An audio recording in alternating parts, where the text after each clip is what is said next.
സാരി ഉടുക്കുന്ന രീതിയല്ലേ നമ്മൾ നിയന്ത്രിക്കണ്ട. പക്ഷെ social ഓഡിറ്റിങ്ങിന് Honey Rose വിധേയമാകണ്ടേ?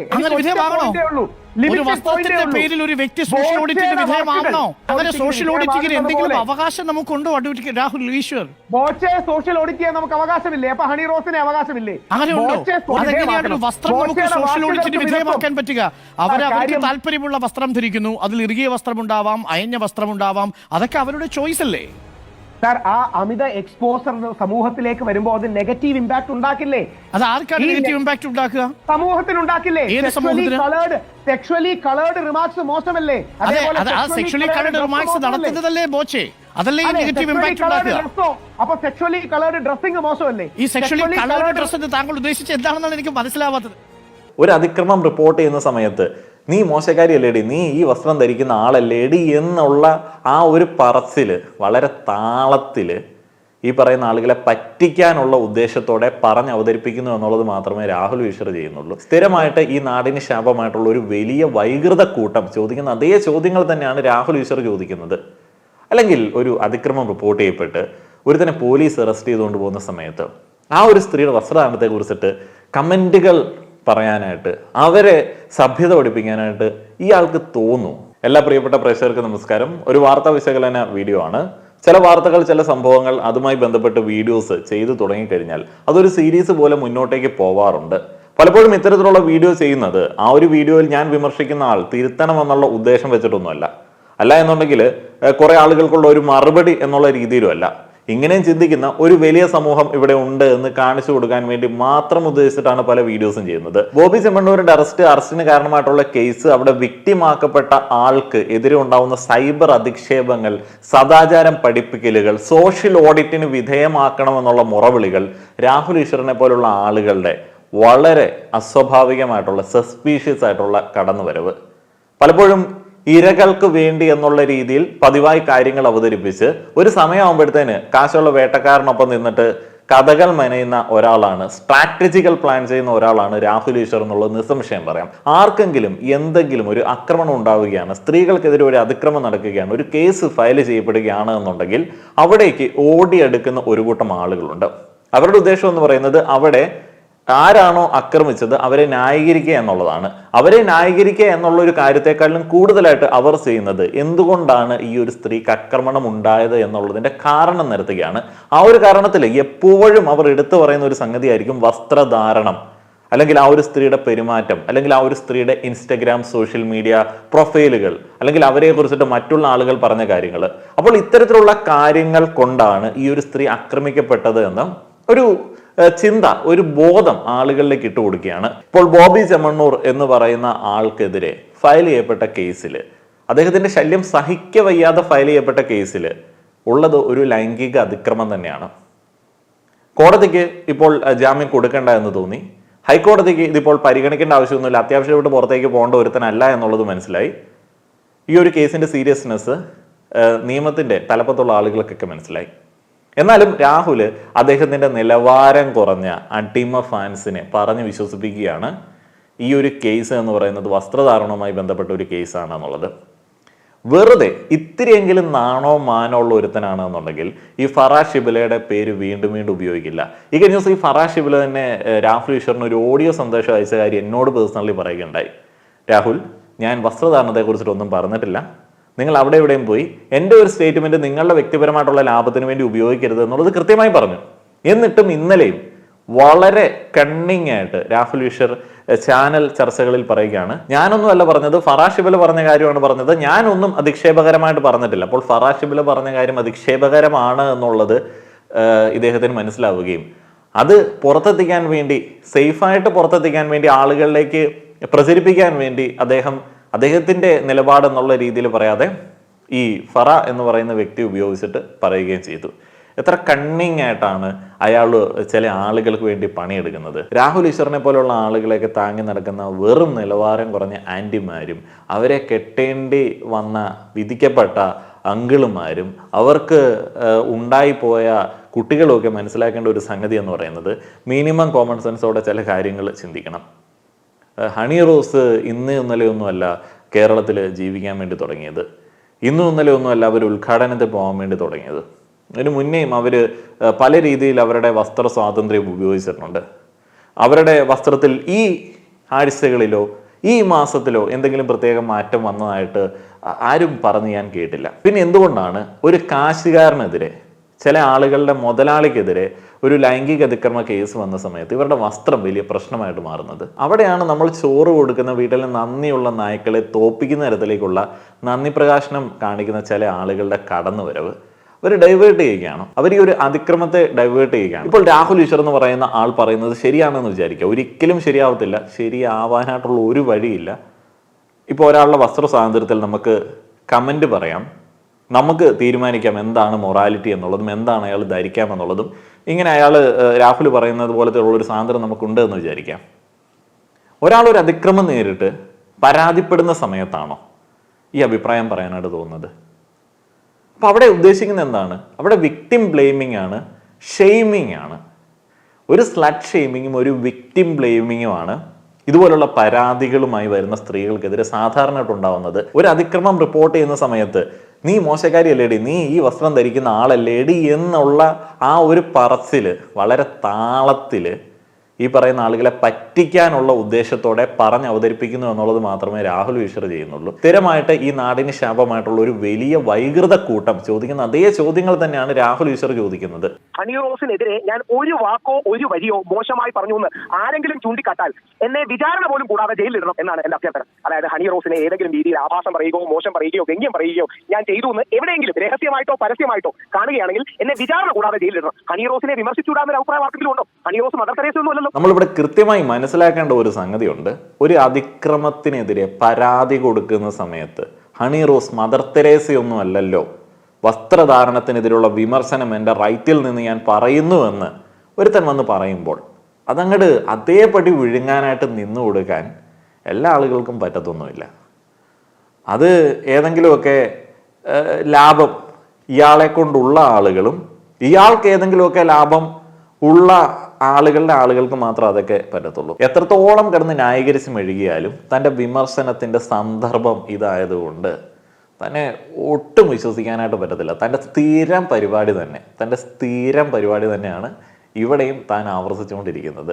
Mother തെരേസയൊന്നും അല്ലല്ലോ എന്നുള്ളതിൻ്റെ പിന്നിലുള്ള ടോണൊക്കെ ആളുകൾക്കൊക്കെ മനസ്സിലാവും. പിന്നെ മദർ തെരേസയും വിമർശനത്തിന് അതീതയായിട്ടുള്ള ആളൊന്നുമല്ല. പക്ഷെ അതിൻ്റെ സന്ദർഭം നോക്കണം. മദർ തെരേസ ആണെങ്കിലും ഒരു അതിക്രമം നേരിട്ട് പോലീസിൽ ഒരാൾക്കെതിരെ പരാതി കൊടുക്കാനായിട്ട് ചെല്ലുന്ന സമയത്തല്ല താൻ ഇവിടെ ചാനൽ ചർച്ച നടത്തിയിട്ട് മദർ തെരേസയുടെ വസ്ത്രധാരണത്തെ കുറിച്ചിട്ട് പറയാനായിട്ടുള്ള സാധ്യത ഉണ്ടോ എന്ന് നോക്കുന്നത്. തന്റെ ഉദ്ദേശം വളരെ വ്യക്തമാണ്, അത് ദുരുദ്ദേശമാണ്. ദൈവത്തെ ഒരു വരി കൂടി ശ്രദ്ധിക്കണം. ആർട്ടിക്കിൾ 19 ഭാഗമാണ് വസ്ത്ര സ്വാതന്ത്ര്യവും സംസാര സ്വാതന്ത്ര്യവും എല്ലാം. അതിന്റെ താഴെ വരുന്നതാണ് ഡീസൻസി. ആ ഡീസൻസിയുടെ പോയിന്റാണ് ഞാൻ പറയാൻ ആഗ്രഹിച്ചത്. അല്ല എനിക്ക് ആൾക്കാർ സ്വാതന്ത്ര്യം ഉണ്ടെന്നല്ല. ആ ഡീസൻസി ആരെങ്കിലും ലംഘിച്ചാൽ അതിനെ വിമർശിക്കണം. ആർട്ടിക്കിൾ 19 ക്ലോസ് 2 പറയുന്ന ഡീസൻസി ആൻഡ് മൊറാലിറ്റി എന്ന കാര്യത്തെ കുറിച്ചിട്ട് കോടതി പലതവണ പരാമർശിച്ചിട്ടുണ്ട്. അപ്പോൾ ഈ മൊറാലിറ്റി എന്ന് പറയുന്നത് ഇവോൾവ് ചെയ്യുന്ന ഒരു സംഗതിയാണ്. ആ ഒരു കാലഘട്ടത്തിലെ സാഹചര്യങ്ങൾ കണക്കിലെടുത്തിട്ട് മാത്രമേ ഇതിലൊരു കൃത്യമായിട്ടുള്ള ഡിസിഷനൊക്കെ കോർട്ട് പലപ്പോഴും പറയാറുള്ളൂ. പല കേസുകൾ അതിൻ്റെ ഭാഗമായിട്ടുണ്ട്. ഇപ്പോൾ ഇതിനകത്ത് Ranjit Udeshi versus State of Maharashtra, Joseph Shine versus Union of India, personal liberties and societal norms എന്ന് പറയുന്ന ഒരു കാര്യത്തിലാണ് ഇത് ജോസഫ് ഷൈൻ്റെ കേസ് വരുന്നത്. അവിടെയാണ് ഡീക്രിമിനലൈസ് ചെയ്തത് അഡൾട്ടറി എന്ന് പറയുന്ന ഒരു കാര്യത്തെ. LGBTQ റൈറ്റ്സ്, ഇങ്ങനെയുള്ള പല കാര്യങ്ങളും കാലഘട്ടത്തിൻ്റെ മാറ്റങ്ങൾക്കനുസരിച്ച് ഉൾക്കൊണ്ടിട്ടാണ് ഈ ഡീസൻസി ആൻഡ് മൊറാലിറ്റി എന്ന് പറയുന്ന കാര്യത്തെക്കുറിച്ചിട്ട് കോർട്ട് ഒരു ഡിസിഷൻ പറയുന്നത്. ഉദാഹരണം, ബോച്ചെ കുന്തി പറഞ്ഞത് ശരിയായില്ല, തെറ്റാണ്.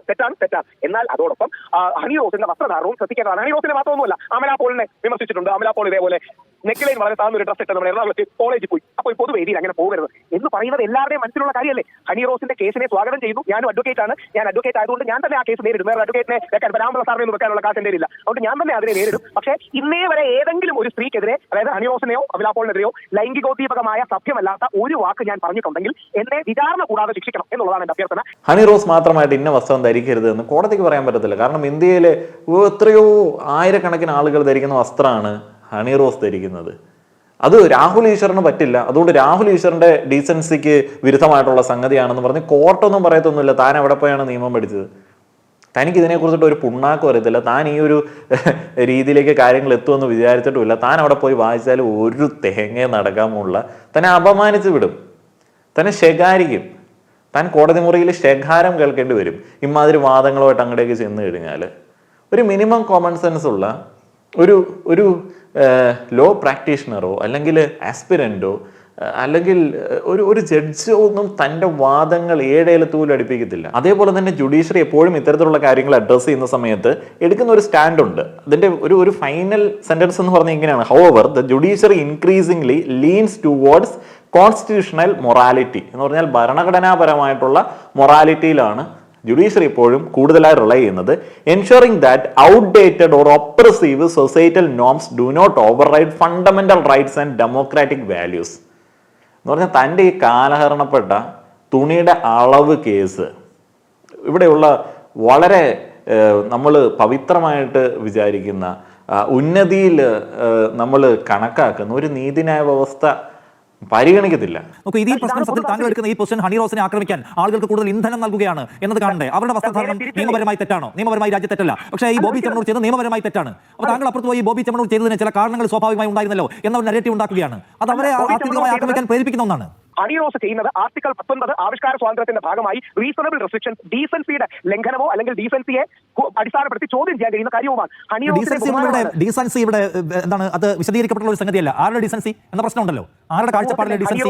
നമ്മുടെ കാഴ്ചകളുടെ പൊതു കാഴ്ചയുടെ ഡീസൻസി അങ്ങനെ ഒരു കാര്യമില്ലേ? ഇപ്പൊ ഞാൻ ഉദാഹരണം ചോദിക്കാം. പെട്ടെന്ന് നിഷാദിന് വ്യക്തിപരമായിട്ട് ഞാൻ ഭയങ്കര ആത്മീയവാദിയാണെന്ന് അറിയാമല്ലോ എന്ന് പറഞ്ഞ് നമ്മുടെ ജൈന സന്യാസിമാർ നഗ്നരായി വരുന്നത് പോലെ നാളെ ഒരു പരിപാടി ഞാൻ അങ്ങനെ ഇനോഗ്രേറ്റ് ചെയ്തിട്ട് ഞാൻ ജൈന ദിഗംബരനായി മാറി കഴിഞ്ഞിരിക്കുകയാണ്. ഇനി നിങ്ങളല്ല എന്റെ വസ്ത്രത്തിൽ അല്ലെങ്കിൽ വസ്ത്രമില്ലായ്മയിൽ കണ്ടോളൂ എന്ന് എനിക്ക് പറയാൻ പറ്റൂ. അതെന്താ എനിക്കൊന്നുമില്ല. അല്ല, രാഹുൽ ജൈന ദിഗംബരനായി പ്രഖ്യാപിച്ച് അവരെ പോലെ വസ്ത്രം ധരിക്കാനോ വസ്ത്രം ഒഴിവാക്കാനോ തീരുമാനിച്ചു വന്നാൽ എനിക്കെന്താ? അങ്ങനെ എനിക്കൊരു പൊതു പരിപാടി ഇനോഗ്രേറ്റ് ചെയ്യാൻ പറ്റൂ. നമ്മൾ ആരെ കണ്ണടച്ചിരിട്ടാക്കുകയാണ്? ഇയാളൊക്കെ എവിടെ പോയാണോ നിയമം പഠിച്ചത്? എനിക്കറിയത്തില്ല. ഇതൊക്കെ മിനിമം കോമൺ സെൻസ് ഉള്ള ആളുകൾക്ക് അറിയാവുന്ന കാര്യമല്ലേ. പൂർണ്ണ നഗ്നനായിട്ട് നാളെ ഒരു വേദിയിൽ അപ്രതീക്ഷിതമായിട്ട് കടന്നു വരാമെന്ന് രാഹുൽ ഈശ്വർ വിചാരിക്കേണ്ട. അതും ഹണി റോസിന്റെ വസ്ത്ര സ്വാതന്ത്ര്യമായിട്ട് ഒരു ബന്ധവുമില്ല. നഗ്നതയും വസ്ത്രവുമായിട്ടൊക്കെ കണക്ട് ചെയ്യാൻ പറ്റുള്ളൂ. താനെ ഏത് തൻ്റെ നഗ്നതാ പ്രദർശനമായിട്ടേ അത് കൺസിഡർ ചെയ്യപ്പെടുത്തുള്ളൂ. താൻ ഇനിയിപ്പോൾ ഒരു ദിഗംബരനായിട്ട് മാറി നാളെ തൊട്ട് എന്നൊക്കെ പറഞ്ഞു കഴിഞ്ഞാൽ പിന്നെ അത് ഡിബേറ്റബിൾ ആണ്. കാരണം മതത്തിന് വലിയ പ്രാധാന്യമുണ്ട്. അവിടെ നഗ്നതാ പ്രദർശനവും അതേപോലെ തന്നെ ബാലപീഡനവും എല്ലാം മതത്തിൻ്റെ വികാരങ്ങൾ വെച്ചിട്ട് ചിലപ്പോൾ നമുക്കൊന്നും പറയാൻ പറ്റാത്ത ചില സാഹചര്യങ്ങൾ വരും. ഇതുപോലുള്ള വില കുറഞ്ഞ ടീമുകളുടെ എല്ലാം ന്യായീകരണങ്ങൾ സെയിമാണ്. ഇവന്മാർ ഒന്ന് പറഞ്ഞ രണ്ടാമത്തേന് നമ്മുടെ വീട്ടിലുള്ള സ്ത്രീകളുടെ വസ്ത്ര സ്വാതന്ത്ര്യത്തെ കുറിച്ച് ചോദിക്കും. അത്ര നിലവാരമുള്ള ഇവറ്റകൾക്ക്. ഞാൻ കണ്ട് ബഹുമാനപ്പെട്ട കാര്യം ചോദിക്കാം. കാരണം ഏറ്റവും കൂടുതൽ വീഡിയോ ആയതുകൊണ്ട് അമല പോളിന്റെ ആ വസ്ത്രം ധരിച്ചുകൊണ്ട് നിങ്ങളുടെ ചാനലിൽ ഒരു പെൺകുട്ടി വാർത്ത ചെയ്യൂ. എന്തുകൊണ്ട് ചെയ്യില്ല? അത് ശരിയല്ല. ഇത് എല്ലാവർക്കും അറിയാവുന്ന ഒരു കാര്യമല്ലേ. ഞാൻ ഇനിയും അനിഷാദിനോട് അടക്കമുള്ളവരോട് റിക്വസ്റ്റ് ചെയ്ത ഒരു കാര്യമുണ്ട്. ഈ ലിബറലുകളുടെയും ഫെമിനിസ്റ്റുകളുടെയും കയ്യടി ഉപേക്ഷിക്കൂ. ഈ അതിബുദ്ധിമാനായിട്ടുള്ള മണ്ട ശിരോമണിയോട് വേറെ ഒരു കാര്യം കൂടെ നമുക്ക് പറഞ്ഞു കൊടുക്കാനുണ്ട്. ചില ഡ്രസ് കോഡുകൾ നമ്മുടെ ഇന്റേണലായിട്ട് നമുക്ക് തീരുമാനം എടുക്കാൻ പറ്റുന്ന സംഗതികളാണ്. ഇപ്പം സ്കൂളിൽ കോളേജിൽ യൂണിഫോം വേണമെന്ന് മാനേജ്മെൻറ്റ് തീരുമാനിക്കുകയാണെന്നുണ്ടെങ്കിൽ അത് ഫോളോ ചെയ്യപ്പെടുന്നതാണ്. ചില സ്കൂളിൽ കോളേജിൽ ടീച്ചർമാർ ഈ രീതിയിലുള്ള വസ്ത്രം ധരിക്കണമെന്ന് നിഷ്കർഷിക്കുകയാണെന്നുണ്ടെങ്കിൽ അവർക്കത് ധരിക്കാവുന്നതാണ്. ഫണ്ടമെൻ്റൽ റൈറ്റ്സിനെ വയലേറ്റ് ചെയ്യുന്ന തരത്തിലേക്കുള്ള എന്തെങ്കിലുമൊക്കെ ആണെന്നുണ്ടെങ്കിൽ അവർക്ക് തിരിച്ച് അതിന് പരാതിപ്പെടാം. ഇപ്പോൾ എയർ ഹോസ്റ്റസുമാർ ഇങ്ങനെ വസ്ത്രം ധരിക്കണമെന്നുള്ള ഒരു ഡ്രസ് കോഡ് അവരുടെ ആ ഒരു കമ്പനിയുടെ പോളിസികളിലുണ്ടാവും. പൊതു സ്ഥലത്ത് വസ്ത്രം ധരിക്കണം എന്നുള്ളത് മാത്രമേ ഉള്ളൂ. പൊതുസ്ഥലത്ത് വസ്ത്രം ധരിക്കണം എന്നുള്ളതേ ഉള്ളൂ. അല്ല എന്നുണ്ടെങ്കിൽ ഒരു പരിപാടിക്ക് തൊട്ട് മുൻപായിട്ട് ഇപ്പം രാഹുൽ ഈശ്വർ ഒരു കട ഉദ്ഘാടനം ചെയ്യുകയാണ്. എൻ്റെ കടയിൽ വരുമ്പോൾ ഇന്ന വസ്ത്രം ധരിച്ചിട്ട് വരണം എന്ന് വേണമെങ്കിൽ പറയാം. നിങ്ങൾ പേയ്മെൻറ്റ് കൊടുത്തിട്ട് ഒരാളെ വിളിക്കുകയാണെന്നുണ്ടെങ്കിൽ. അല്ലാതെ അയാൾക്ക് എല്ലാ സ്വാതന്ത്ര്യം ഉപയോഗിക്കാം. ഇപ്പോൾ അമ്പലത്തിൽ പള്ളിയിൽ കയറുന്ന സമയത്ത് പാലിക്കപ്പെടാനായിട്ടുള്ള ഡ്രസ് കോഡുകൾ അവർക്കുണ്ട്. അപ്പോൾ അത് പാലിക്കാനായിട്ട് താല്പര്യമുള്ള ആളുകൾ അങ്ങോട്ട് കയറിയാൽ മതി. ആ ഒരു ഇടങ്ങളിൽ അധികാരികളായിട്ടുള്ള ആളുകൾക്ക് ചില ഡിസിഷൻസ് ഒക്കെ എടുക്കാം. പക്ഷേ ഈ വഴിയിലിറങ്ങി സാധാരണ ജീവിതം നയിക്കുന്ന ആളുകൾ തൻ്റെ ഡ്രസ് കോഡ് പാലിക്കണം എന്നുള്ളത് എന്ത് നിർബന്ധമാണുള്ളത്? അല്ലെങ്കിൽ താനൊരു ഡ്രസ് കോഡ് പറ, ഇവിടെ ഉള്ള ആളുകളൊക്കെ അതങ്ങോട്ട് ധരിക്കാം. അല്ലെങ്കിൽ താൻ തയ്ക്ക് തൻ്റെ അളവിനനുസരിച്ചിട്ട് തയ്ക്ക്. ഇവിടെ ഉള്ള ആളുകളിലേക്ക് ഓരോ ആളുകളുടെ ശരീരപ്രകൃതി ഡിഫറെൻ്റ് ആണ്. അപ്പോൾ അവർക്ക് ചേരുന്ന വസ്ത്രങ്ങൾ ഏതിട്ടാൽ വൾഗറാവും, ഏതിട്ടാൽ വൾഗറാവില്ല എന്നുള്ളതിനെ കുറിച്ചിട്ട് താൻ ഇരുന്നങ്ങ് പഠിക്കും. 3.5 കോടി ജനങ്ങളല്ലേ ഉള്ളൂ. ഈ ഒരു ആയുഷ്കാലം മുഴുവൻ മാറ്റി വെച്ച് കഴിഞ്ഞാൽ തനിക്ക് വലിയൊരു സംഭാവന ഇവിടെ നൽകാൻ പറ്റും. ഞങ്ങൾക്ക് അറിയാൻ ആഗ്രഹമുണ്ട് തൻ്റെ തുണിയുടെ അളവ് എന്താണ് സഭ്യത എന്നുള്ളത്. രാഹുൽ ഈശ്വർ മനസ്സിലാക്കേണ്ടത്, രാഹുൽ ഈശ്വർ നാളെ ഒരു വസ്ത്രം ധരിച്ചാൽ മതി. വസ്ത്രം ധരിച്ചിട്ട് ഒരു ഉദ്ഘാടനത്തിന് പോവുകയാണ്. ഉദ്ഘാടനത്തിന് പോകുന്ന സമയത്ത് അവിടെ വെച്ചിട്ട് ഒരു ലൈംഗിക അതിക്രമം നേരിട്ടു. താനൊരു പരാതി കൊടുത്തു കഴിഞ്ഞാൽ തനിക്കെതിരെ ഇവിടെയുള്ള ലിബറലുകളോ ഫെമിനിസ്റ്റുകളോ വന്നിട്ട് സ്ലട്ട് ഷെയിമിങ്ങോ വിക്ടിം ബ്ലെയിമിങ്ങോ നടത്തില്ല. കാരണം താൻ അവിടെ ഒരു വിക്ടിം ആക്കപ്പെടുന്ന ഒരു അവസ്ഥ വന്നു കഴിഞ്ഞാൽ തൻ്റെ കൂടെ നിൽക്കും. അങ്ങനെയാണ് ചെയ്യേണ്ടത്. ഇപ്പോൾ ഹണി റോസിൻ്റെ കേസ് ഫയൽ ചെയ്തത് ഏതെങ്കിലും ഫെമിനിസ്റ്റ് സംഘടനകളല്ല. അദ്ദേഹത്തിൻ്റെ കേസിൽ ബോച്ചയ്ക്ക് ജാമ്യം നിഷേധിച്ചത് ഒരു ഫെമിനിസ്റ്റ് സംഘടന നേതാവല്ല. അതൊക്കെ ഇവിടെയുള്ള നീതിന്യായ വ്യവസ്ഥയാണ്. അതൊന്നും അംഗീകരിക്കാൻ പറ്റത്തില്ല. തനിക്കതൊന്നും തൻ്റെ ലോജിക്കിന് പറ്റത്തൊന്നുമില്ല. ഇപ്പോൾ നിത്യാനന്ദല്ലേ അവിടെ സ്വന്തമായിട്ട് ഒരു ഐലൻഡൊക്കെ വാങ്ങിച്ച് പരിപാടിയൊക്കെ നടത്തുന്നുണ്ട്. അപ്പോൾ അവിടേക്ക് പോകൂ.